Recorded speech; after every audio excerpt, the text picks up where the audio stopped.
Hello, everybody. I feel like it's been a little while since I've done a read aloud, and I am super excited to be recording a new one today. I hope you realize that the reason we had a short week this week was that we had Monday off in order to honor Dr. Martin Luther King Jr., who, if you don't know about Dr. Martin Luther King Jr., I hope that you will start asking your parents and your teachers and everyone around you about Dr. King, one of the most influential Americans in our history, and really was the leader of our civil rights movement in the United States. So I am going to read a book today that is a sort of a retelling of a lot of events in Dr. King's life from his niece's point of view. So I think that's pretty cool about thinking about his niece and what she knows about Dr. King, especially from, a family member is very different than someone from the outside telling us about him. There are some other amazing books, so many amazing books about Dr. King, as well as other influential civil rights leaders that I hope that you will look into. Maybe your teachers might read you a little bit of some of them, or you might get to see some videos of other ones. I have a few here that are from the El Dorado Library. We have that I Have a Dream, A Place to Land, and another one that's called I Have a Dream. All three of these books are about one of Dr. King's most famous speeches, the I Have a Dream speech. Fascinating information in the No Place to Land book that he sort of wrote the most famous pieces of that speech. He just spoke up. He didn't even have them written down. They kind of came, they say, off the cuff, like as he went along. That is fascinating to me because it is one of the most powerful speeches, I think, in American history. So I'm going to read you today my Uncle Martin's Words for America. This just touches on Dr. King's life, his influence, and what happened because of his work and the work of those who he was working with. And so I hope that you will spend some time learning more about Dr. King, as well as the civil rights movement. So this is my Uncle Martin's Words for America, and it is by Angela Ferris Watkins, PhD, who is Dr. King's niece. Now, I think she wrote this book as an adult, but here we start with a picture of her and an illustration of her as a child. By the way, the illustrations in this book are beautiful. I really haven't been able to really dive into them. So if I stop because then I get distracted about them, I apologize. And the illustrator is Eric Velasquez. I did not give him credit before. Okay, here we go. Hi, my name is Angela. I want to tell you how my Uncle Martin used the power of words to help make America better. Before America elected its first African-American president, or the first African-American woman ran for president, or an African-American was appointed as a Supreme Court judge. These are all now famous African-Americans, right? President Obama, our first African-American president, and then talking about all the other people that have had high positions in our country. Before African-Americans became astronauts or Hollywood directors or billionaires, America was a very different place.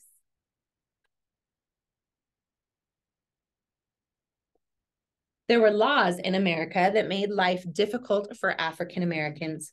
These laws kept African-Americans from exercising their civil rights, such as being able to choose where to eat, drink, shop, or live. They were called Jim Crow laws. Jim Crow laws prevented African Americans from enjoying life as other people did. African Americans were segregated or kept apart from white Americans. Some people believed in segregation. They were prejudiced. You can see we have a drinking fountains, one that says white and one that says colored. That was one of the Jim Crow laws of keeping separate drinking fountains, separate places to eat. My Uncle Martin did not believe in Jim Crow laws or segregation. He was very disturbed with the way that things were in the United States. He became a leader of the American Civil Rights Movement. His name was Martin Luther King Jr.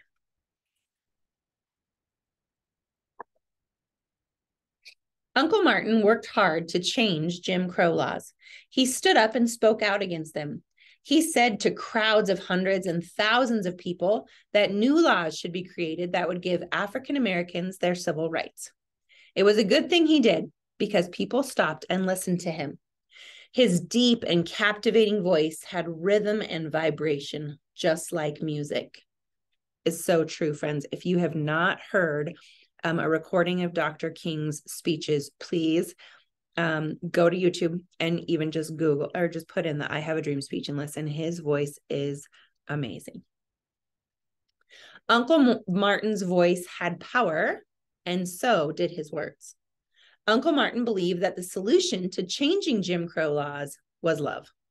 So he used words of love, and that's when America began to change. Slowly and bit by bit, America changed.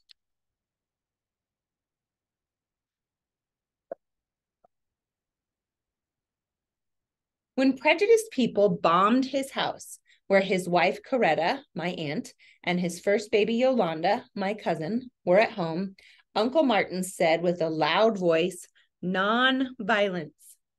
The prejudiced people bombed his house because they didn't want him to fight against Jim Crow laws.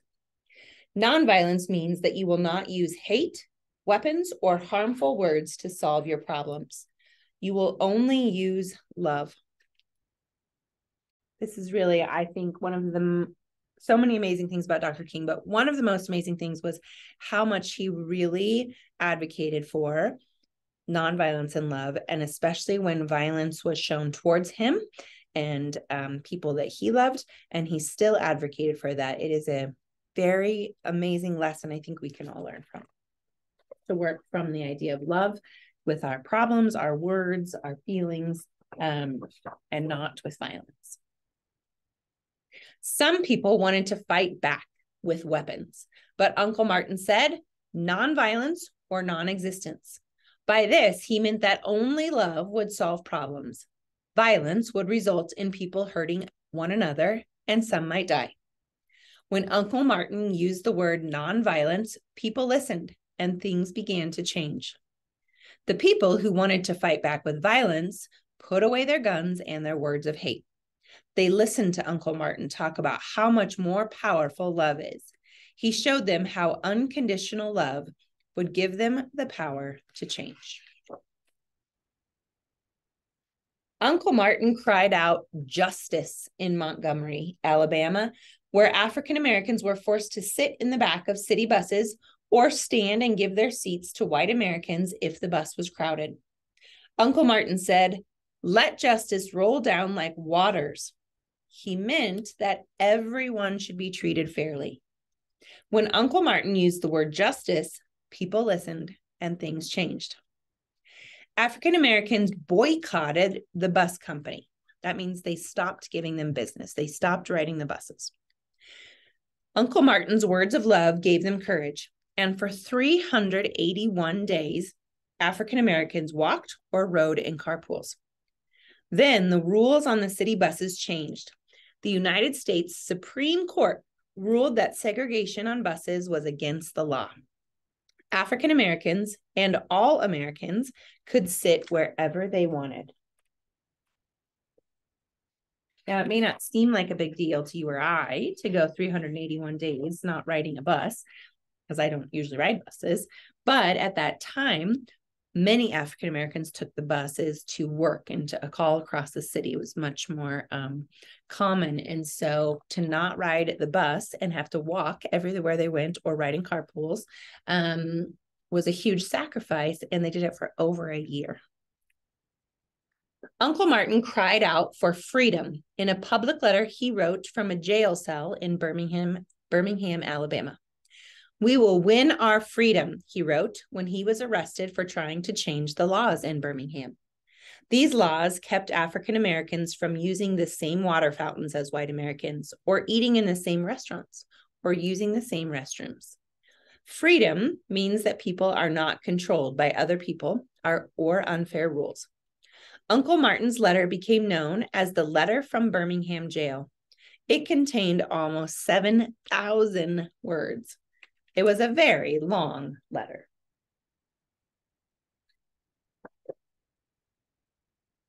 When Uncle Martin used the word freedom, people listened and things changed. People started to march in the streets to show that they wanted change. Even though angry police dogs and water hoses were turned on them, they kept marching. Uncle Martin's words of love gave them the strength to keep going. They sang, "We shall overcome." They kept on marching until the Supreme Court of the United States said that Birmingham's segregation of African Americans was against the law. African Americans could enjoy public places just like everyone else. So the commitment to work to change the laws worked, even though people were being chased by police dogs and had huge fire hydrant water hoses turned on them and other acts of violence towards them. They got the laws changed.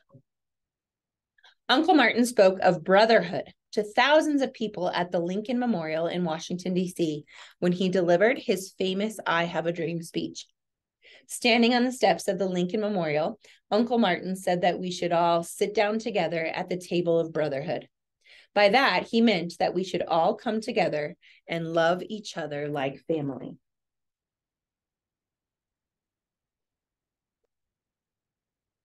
When Uncle Martin used the word brotherhood, the people listened and things changed. African Americans and white Americans returned to their homes and worked even harder to end the laws that prevented African Americans from enjoying public places like amusement parks and hotels all over the United States. Soon after, a new law was passed, the Civil Rights Act of 1964, and segregation at parks, hotels, and other public places ended.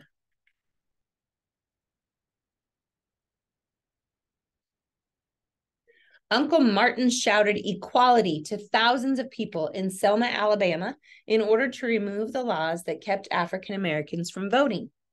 Equality means that no one is treated differently from anyone else.